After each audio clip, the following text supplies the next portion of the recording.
last thing we're talking about, bait rigs. You're gonna need these. Mandatory. Mandatory, especially now that it's looking like it's gonna be in a lot of anchovies for bait. We're gonna need bigger bait to supplement the bait. And as you can see here, we've got these little 4-hook, 5-hook type rigs, sabiki rigs. These are very good. This size here would be good to catch small mackerel and sardine. Very, very effective. You get different size sabiki. Yes, get different size ones, because a lot of times we're gonna be out there and we'll be jigging around. We'll have a lot of bait under the boat. It won't bite.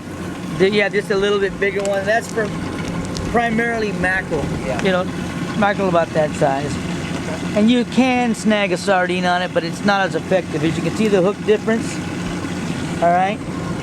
And a lot of what the fish feed on, like the sardines and mackerels, that little small krill type stuff, Yeah. it looks pink. And that's why a lot of times this will outfish this one. But you're gonna wanna have a variety of them, and you're gonna wanna have more than one. You better get a handful of each. Yeah. Because if you're on a 4 to 10 day trip, whatever, you're gonna be making bait almost every night, depending on where we're at and how much fishing we've done, how much bait we've burnt up.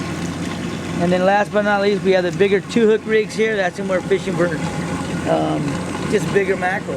And, you know, it's got bigger leaders and all that stuff. All right.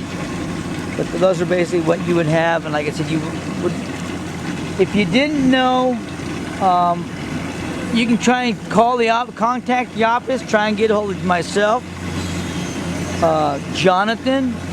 If one of us operators are in, we have no problem answering the questions, all right? The worst thing you can do is roll into a tackle shop and say, hey, I'm gonna do this, because you know it's gonna happen.